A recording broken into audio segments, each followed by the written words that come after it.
time has come, the walrus said, to start this stream back up again. Talking about the motherfucking Crusades. Let's do this. For those of you who don't know, I took last week off because I had a big old case of the fuck yous.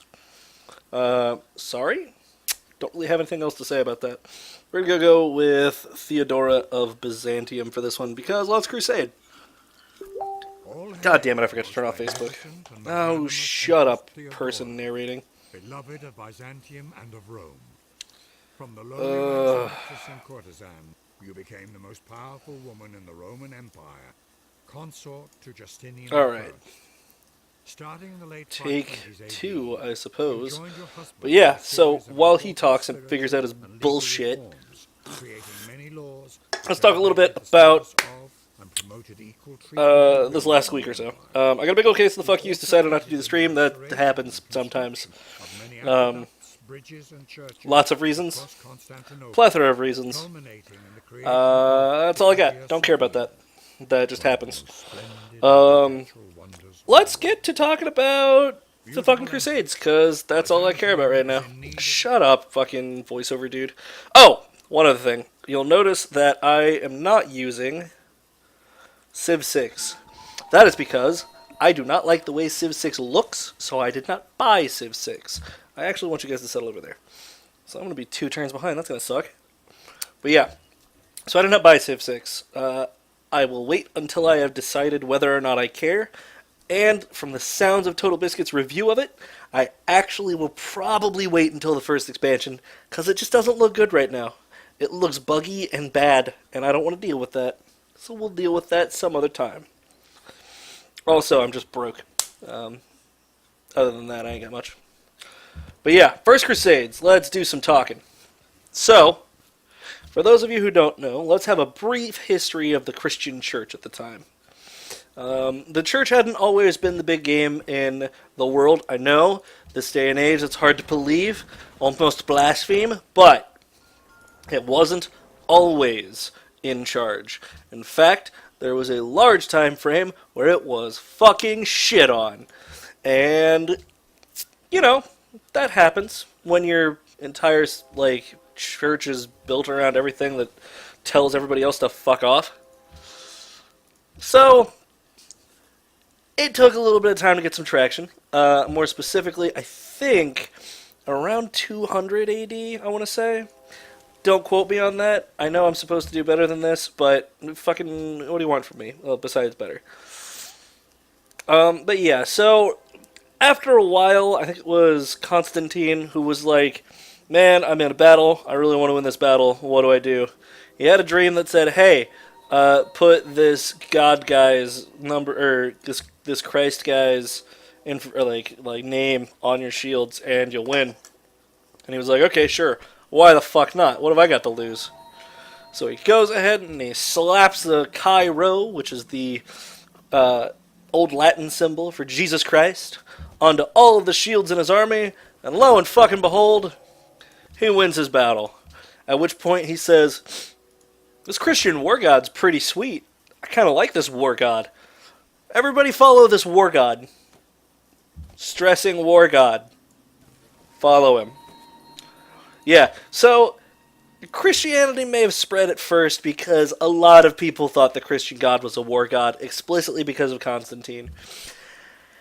It's not the best PR, but like, you know, bad publicity is still publicity. There's no bad publicity, I guess. I don't know. I don't know what they say anymore. I don't give a shit.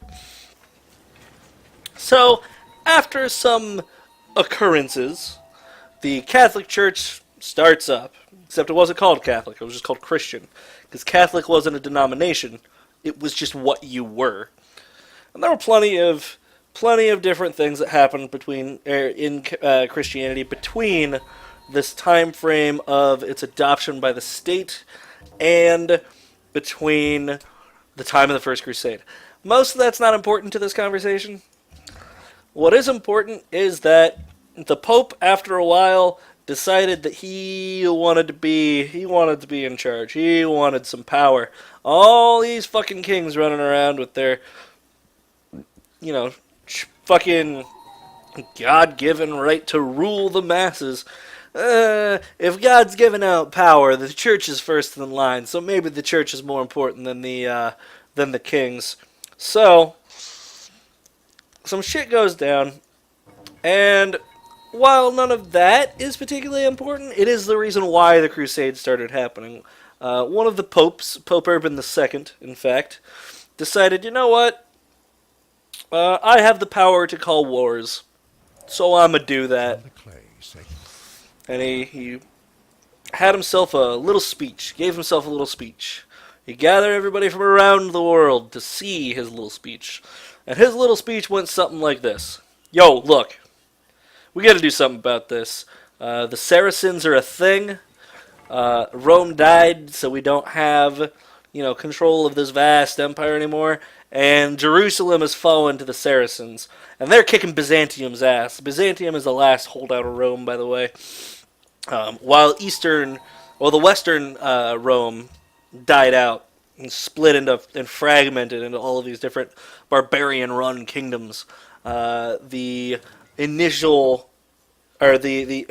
Rome, so to speak, was still alive and kicking and being pretty metal about it out in the east. And they've renamed themselves Byzantium. Well, that's their capital. So they say, okay, let's do this. Let's go help Byzantium fight its war. And Pope Urban II is like, we gotta go help Byzantium fight its war. We gotta go reclaim the Holy Land for the Roman Empire, the Holy Roman Empire for the Church. And people say, yeah, fuck yeah, let's fucking do this. So they get their shit together, and they get themselves ready for what will now be called a crusade, but at the time it was just a pilgrimage. Very bloody and violent pilgrimage. A couple of problems. For starters, there may have been a slight miscommunication, and some people who probably shouldn't have gone on the Crusades went on the Crusades before anybody who should have gone on the Crusades. Let's talk about the People's Crusade right now. This is the road to war, so to speak. The People's Crusade largely started because a hermit decided, you know what, I'm going to go ahead and I'm just going to lead some people on a crusade real quick. Not anybody in particular, not like kings and royalty and anything like that. No, he actually just gathered up a bunch of farmers, some really like low, middling level sort of knights and stuff who didn't really have a whole lot of land. Just like regular people, women, children, old men. A lot of people who for the most part couldn't fight. From what we can tell, that maybe wasn't Pope Urban's idea. Like maybe he didn't want people doing that, could do that, but whatever. But they tried. They set forth on their holy crusade. And these guys failed fucking spectacularly. By the time they got to Byzantium, exactly one person survived. One person from this entire army of humans that was marching towards the Holy Land made it there. And it was the hermit that originally called the whole goddamn thing. Now, he got to Byzantium. He didn't even make it to Jerusalem. He got to Byzantium and was like, this didn't work out the way I was thinking it would. This may have been poorly planned on my part. You know what? I'm just going to chill with the emperor over here in Byzantium, and we'll do it that way. Okay? Okay. So he goes to Byzantium and just fucks off. Fun fact, though, this will play into a little bit later in our story, and we'll explain it when we get there. But just footnote this People's Crusade, because it becomes sort of important, not amazingly important, just kind of important. But enough of these guys. onwards to the people we actually care about. Onwards to the actual First Crusade. A little bit of sidetracking, though. Just a smooch. Just a hair of sidetracking. Some Crusaders went through German lands and decided that when they got there, maybe these Jews who had hung Christ on the cross and had killed him, or at least their ancestors had in the past, should be punished for that. Maybe they should be, maybe they should understand the wrath of God, so to speak. So they maybe sort of went into Germany and killed a few hundred or 1,000 Jews, just for kicks. Whoops! But afterwards, they finish up, doing their shit. Stop, pillage a couple of people, stop by Hungary, fuck up those guys a little bit, because, hey, when you have an army going through, you might as well pillage and plunder a little bit. And they were also slowed down a little bit, because you know who else went through with an army of people and pillaged and plundered a little bit? The People's Crusade. They popped in and they popped through and were like, hey, we want food. We're holy travelers. And the people who were there were like, so? Fucking what? Like, we'll give you some food, I guess, but like, you're gonna have to give us a little bit of time to get that together. That's a lot of food. At which point the People's Crusade said, that's not fucking good enough. That's not fucking good enough. We need food now. You know what? Fuck this small town. So they go into that small town and they start taking food, and then the local, police throw them the fuck out, because of course they throw them the fuck out. So, Hungary had already had a little bit of problems with this. They actually tried to convince people to not, go in and pillage and plunder, but fucking whatever. It's fine.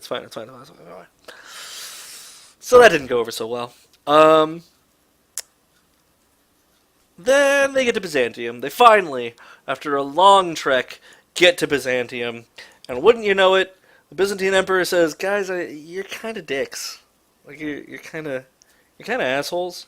You've kind of been dicks this whole time, in fact. And it'd be really nice if you guys just sort of took a couple of oaths real quick to sort of not murder the shit out of the people you're supposed to be helping out. I feel like that might be a good idea, but, you're fucking doing it. Naturally, some people took a little bit of umbrage with this, but as it turns out, they couldn't really do anything about it. Wasn't there something for plantations? I feel like there was something for plantations. I don't know. I'll look for it while I'm talking. So, they get in there, and they make their oaths for the most part. There was a little bit of a thing where someone decided that maybe they didn't have to take the oath. This actually didn't go over well, for the most part. See, what happens is, one of the generals who shows up with his vast army decides that, I don't need to take your oath. I'm better than you, Mr. Emperor of the Byzantines. So he basically tells him to fuck off, and he avoids the emperor for a while. And what eventually happens was the emperor finally convinces him to come talk to him for a while. And he basically takes him into a room filled with gold. And it's like, man, I've just got all of this treasure just clutching up the place. If only somebody could take all of this treasure off of my hands. And all they'd have to sign is this one little tiny oath. So he makes the oath and fucks right off. Sweet. Awesome. Takes the oath. Done. And for the most, and like I said, everybody takes the oath. They're like, yeah, sure, we'll totally take the oath. I mean, that guy needed some gold beforehand, but other than that, yeah, sure, why not? Spoiler warning. They tell those oaths to fuck right the hell off. So, finally, the march to Jerusalem. The road to war again. But, actually this time. They march towards Jerusalem. And the entire time, they've got this problem. Nobody's showing up to fight. Nobody's attacking them. Nobody's stopping them. They land with literally no problems. It's really weird for everybody involved. Well, now we get to go back to the People's Crusade. See, the Saracens had heard about the People's Crusade. They'd heard of the great pilgrimage that the Pope had called forth. And, wouldn't you know it, the People's Crusade was so unimpressive that nobody gave a flying fuck. They basically said, what, they have fucking dudes pilgrimaging over here? Whatever, they'll probably kill themselves on the way over here. Spare us a lot of trouble, let's not bother. And so, for a while, the Crusaders are just kind of uncontested. It's not actually until they get to the city of Antioch that any real, challenge to their march through the area is shown. And even then, they end up taking the city pretty easily. I mean, they had to have a little bit of chicanery and backstabbing, but, for the most part. While they're marching, they take a couple of cities because, as you do. Run around, scream Deus Vult a couple of times, and take some cities. They were taking a few cities, and one of the things that was in the oath that the Byzantine Emperor had demanded of these people was that, look, if you take somewhere that used to belong to Byzantium, give it back. Give it back to us. That's ours, you know it. We are the rightful ruler of those regions. Help us out. I mean, we are helping you crusade anyway, so come on. Yeah, no. What actually happens is the first Crusader states start popping up.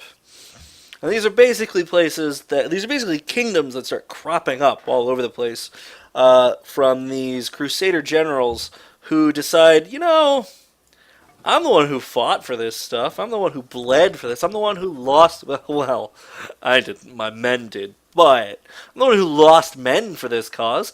Maybe I deserve to have this... maybe I deserve to have this land.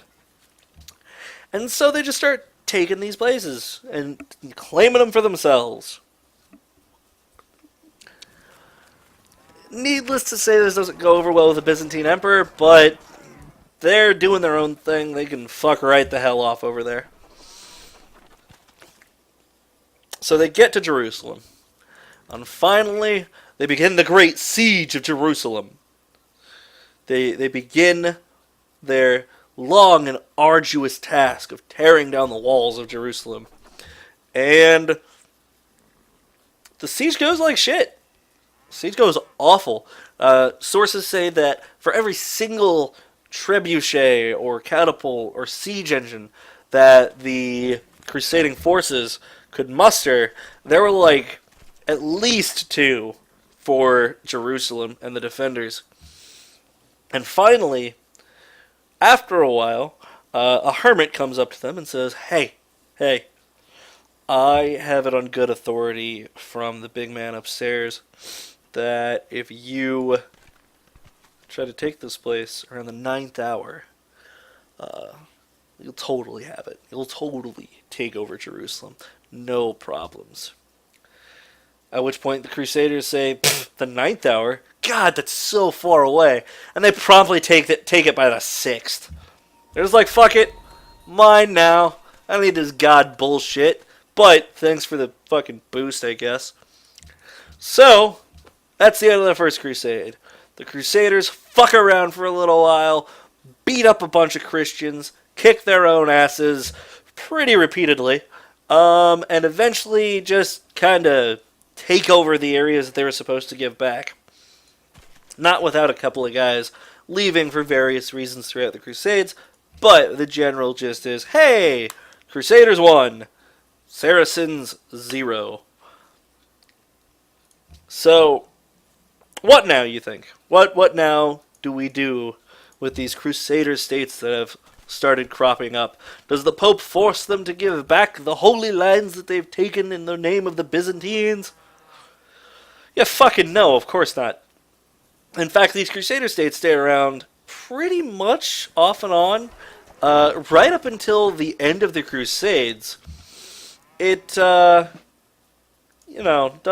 doesn't go well for the Byzantium, in fact.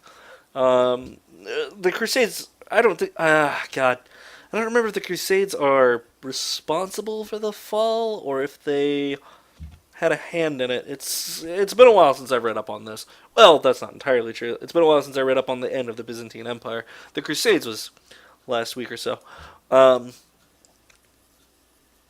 but yeah, so now what ends up happening is, we've got Jerusalem, yay! And they don't really do anything with it. It just kind of is a thing that they own at that point.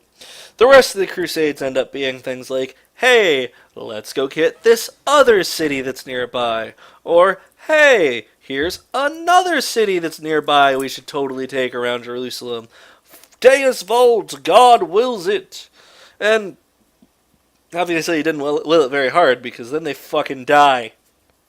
Yeah, the rest of the Crusades weren't terribly successful. Didn't go so well. But this is the only Crusade in which we technically didn't lose.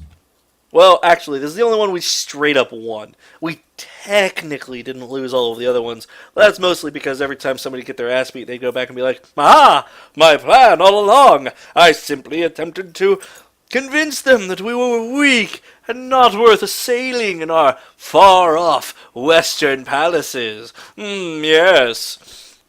This is a strategy that a few people will adopt over the course of the Crusades. I think Richard II did too, but I'm not 100% on that. But yeah, so that's our conversation on the First Crusade. Not glamorous by any means, not the best, but that's how it goes. Little bit of backstory real quick on why I chose the Crusades this last couple of weeks to do or the First Crusade instead of our usual Far Eastern, for Americans anyway, Far Eastern fare, is because I recently was put into a group project for one of my classes on medieval history, and the group I was with, I didn't get a chance to meet with them until the day before, and there were 3 of them and 1 of me. And I had talked to them a couple of times. They met, and I just didn't get a chance to pop in, that sort of thing. But what ended up happening was I was like, okay, it's the last day to meet up. I'll go ahead and meet up with them now.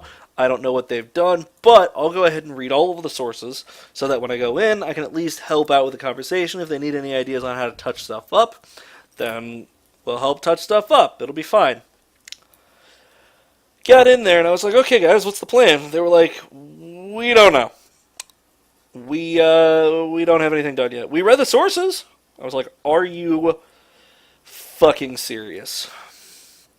Like, yeah, we read the sources. I was like, okay, well, here's an idea we could do, here's an idea we could do, here's an idea we could do. We got a lot of ways that we can really spice this up. They're like, well, we don't know how we would spice it up, and there's not enough time in the next 24 hours to spice this up and make it look really fancy. And I thought, are you fucking serious? I just gave you ways to spice this up. But I digress. So, they end up doing a Prezi PowerPoint. Fucking Prezi PowerPoint for goddamn 300 level history project. And we go in that day and I'm like, fucking whatever. I don't have anything I can do. They basically decided that I was supposed to stand in the back and growl menacingly and every now and then interject with interesting information that they should have had in their presentation. Not the best solution, or one at all. So I did exactly that. I ended up standing in the back and growling disapprovingly at everybody, looking like somebody's angry dad. So I sit down after our presentation. I'm like, well, at least none of us caught fire. That would have been bad. But, I mean, we did the presentation, so it should be fine. It was at this point that the next presenters go up. And they start with a PowerPoint. I'm like, yes, awesome, perfect. If everybody else is doing PowerPoints, we will look fine. Not perfect, but fine. It will be fucking dandy. And then they start an SNL skit. Like an SNL quality skit. So, not great, but like watchable and kind of funny sometimes. And I'm like, oh god, what have we done? We are so boned. But then they finish. I'm like, okay, well, if that's the quality of skit that people are going to do, then fucking whatever, we're fine. We don't even have to worry about it. Like, we still look bad, but like it's a manageable bad. And then the last group of that day goes up. The last group that says, hey, we're going to bust out costumes and go into a fucking modern business style quarterly review for the Knights Templar as we decide to as we talk about reinvesting and how much everybody hates the Knights Templar at the time and all this other awesome bullshit. Then we'll finish it up with an incredibly clever and witty joke about the Knights Templar rebranding and reaching out and changing their image into the World Bank, the Illuminati, and the goddamn Freemasons. And I said maybe we should have burst into flames because it would have helped. So I decided I was going to do this initially as part of the research, but that didn't work out because that didn't matter. So then I threw this together in like maybe an hour, and that was that. It's been a rough week, not gonna lie, but we're good now. We've done this. We've done our presentation, and everything is fine.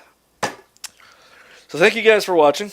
It's been great having you guys on. I love doing these for you guys when I'm like in the mood to do them. I love doing it when I'm passionate about it. I'm really susceptible to being a zealot about things, and it's a lot of fun. Kinda bad when I'm not like acknowledging the fact that I'm being a zealot about it, but I digress. Thank you guys for watching. Like I said, absolutely love having you guys around. Yeah. Good night, folks. Thanks for watching.